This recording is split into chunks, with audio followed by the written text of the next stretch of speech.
Hey everyone! Today I wanted to do a quick update on our beloved Infinity Cash and basically use the slogan, no payment, no problem, because that's exactly what support here has shown us. I know we should never get married to one platform, but I'm loving Infinity Cash. Some of you have reached out and I thought it would be good to jump on here and give some updates. And for those of you who have jumped in with me, you may have already experienced the dreaded saved transaction when trying to do a withdrawal. In other platforms, we typically cancel these transactions and re-perform the withdrawal in hopes that it will be processed successfully. However, with Infinity Cash, we don't have that option to cancel the transaction, and the transaction goes to pending. And all my pending transactions have eventually been credited to my Infinity Cash profit wallet balance, and I have been able to process another withdrawal and it goes through successfully. So I reached out to the support line to try to figure out what may be going on, and they updated me to say that they're having issues with their service provider. I believe it's Coin Payments. They're feverishly working on trying to correct the saved problem once and for all, and they mentioned that they're working on something and to give them a few hours and that hopefully today they will announce some improvements. I can imagine that support is getting frustrated with the issues that if it is Coin Payments and want to fix this as soon as possible, which is great news for us. Now, while chatting with the admin, it sounds as though there may also be some frustrations just in general with people sending in support requests for things that we ourselves can fix. So today I want to go over some basics of the platform to help those out there who are having issues and help us all earn our returns quicker and have less worry or frustration during that. This is supposed to be fun, right? It's important to note, first of all, as you can see here, that the minimum withdrawal is $2.50.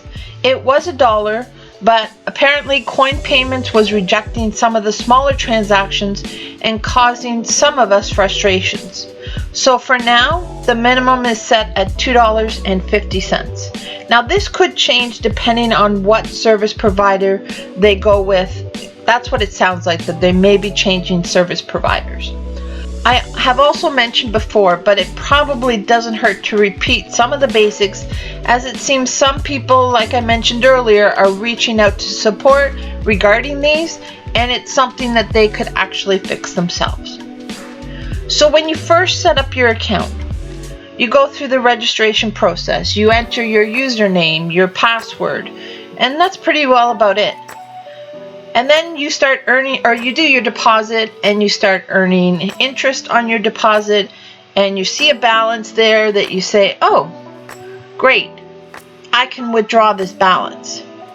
So you click on withdraw funds, you go through the process of withdrawing, and it shows that you're getting an error message and you see that it doesn't go through. Well, first there's a few things that you need to check. You need to be sure that you've set up your cryptocurrency wallet addresses. In order to do that, you click on account settings. Now, I'm not going to do that here because it will give you some of my personal information. Actually, let's just do it. It's not like this is top secret. So, as you can see here, I have all my wallet addresses set up here, and this, you have to make sure that you have these boxes filled out. So for instance, if you're trying to withdraw your Bitcoin, make sure that your wallet address is set up for Bitcoin. So as you can see here, mine is. Now when I first went into this platform, I came into this area and I copy and pasted my wallet addresses over and went back up to the top here and clicked on personal cabinet, and then went and on my merry way, and realized that my wallet still wasn't set when I did my next transaction. I came back in here and everything was blank. So what I neglected to do was actually scroll down far enough and see this change settings. So once I added my address wallets again and clicked on change settings, I haven't had an issue since. The other thing that's important is when you're actually doing a withdrawal, let's just go and do withdraw funds. It's so important that you click the radio button. If I don't click this radio button right now and I just put in a value down here of 1601, which is in my wallet to withdraw, and I hit request and scroll down again, sorry, you have requested the amount larger than one of your balances. Some of you may panic and think, oh my God, it's not working. But in reality, you just forgot to click the radio button. So click that radio button, notice the amount that's available to withdraw, go back down to the bottom, make sure it's correct value, say request, scroll down again. I forget this sometimes. The scrolling down can make you forget to actually hit that, and then all of a sudden you're saying too, it never showed up in my offline wallet. So click confirm, and as you can hear, it just went through. The other way that you can double check if your wallets are set, when you go to withdraw funds, you should see your wallet address here. Just a few words of caution. So obviously withdrawals are still going through successfully. This has been great. I've been able to churn over this, I believe, twice, or maybe this is actually my third one. But if we go to account overview, yeah, I think it's my third one. Yeah, so I have invested almost $400 in this, and currently my active investment is $200, and so far I've been able to withdraw $459. So basically, with every $100 that I've been putting into this plan at 5% hourly for 24 hours, I've been able to turn that around and get a return of $120 after 24 hours. So I took the suggestion of the Oracle and went in a little heavier and have, as you can see, $200 sitting there in my latest active deposit. So I am definitely bringing in more, and I think that's okay to do early on. The whole point of these hypes, and I don't know if I really want to call this a hype because it seems a little different than our past hypes, but the whole thing is, we go in small initially, we make sure that our withdrawals and our earnings and everything else are working out as we expected, and then we get a little bit more comfort. But the key here is not to waste a lot of time. Do it early. So figure out early if you have that comfort level like I did, and then jump in a little heavier early on, because your chances again of being able to turn those around early on are much better now than when the platform has been going for, say, 20 days or so. We hope that, of course. I mean, some of these have gone for 90 days and more. It's always possible. So in summary, if you're having problems with this platform, please ask yourself first, am I trying to withdraw more than $2.50 in currency? If you're not, then just relax, wait till you have at least $2.50 and then withdraw. But again, you have to start wondering about fees.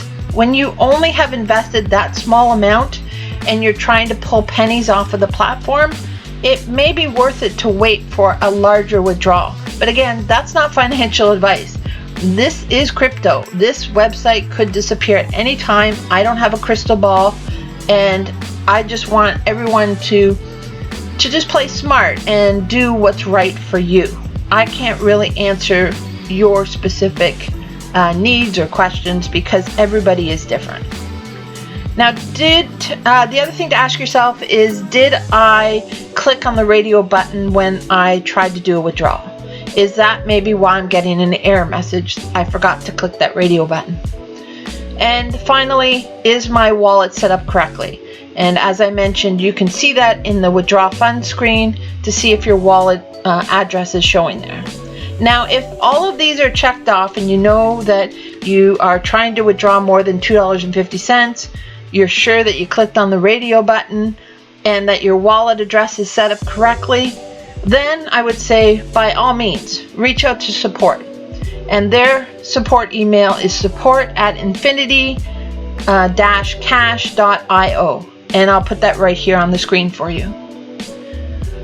I also want to take a moment to thank all of you who have reached out in the comments. It helps the entire community to get timely information. And oftentimes I will put in pinned messages as to what I'm experiencing. If I don't have time to throw a video out there, I at least go into that latest video and I pin a message from myself saying either, withdrawals are now pending, I'm having issues, support isn't reaching out to me again.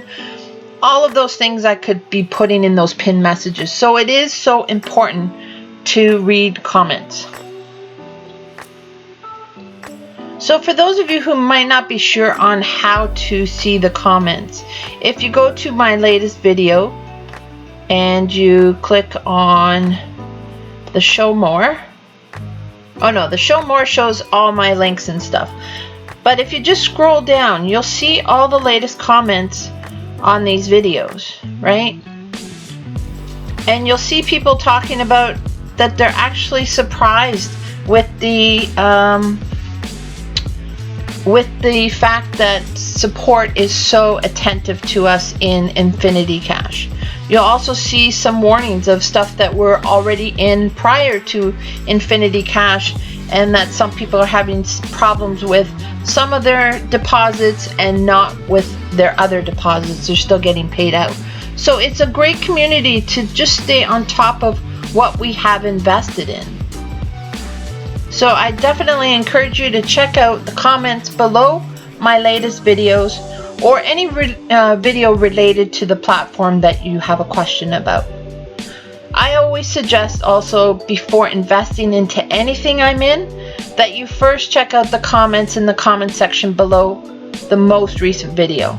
This community is growing and lots of you are eager to share your experiences, which I'm so grateful for.